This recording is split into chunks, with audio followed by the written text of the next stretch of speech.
The members of Ukraine's 62nd Fighter Regiment marched up to their airfield, determined to secure their weapons.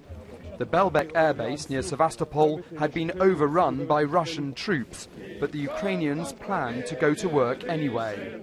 Then this. 6 times the Russians fired in the air as the Ukrainians marched towards them, singing their national anthem.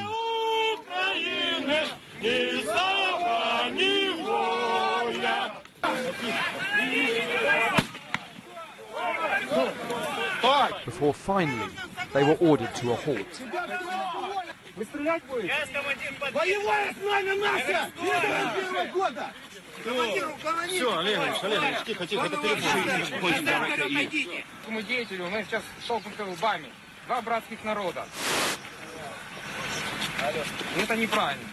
Вы специально провоцируете нас.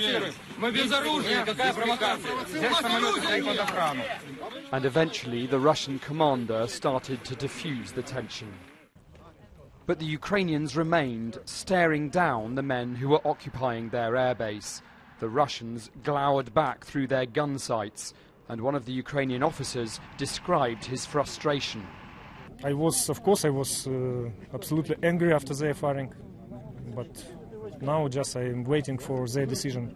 There were negotiations between commanders while the Ukrainian troops played football.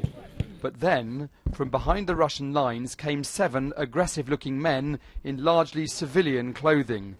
The Ukrainians feared they were about to be provoked and decided to leave. And so these Ukrainian troops returned to their barracks, having failed to get to work after being blocked by the Russians.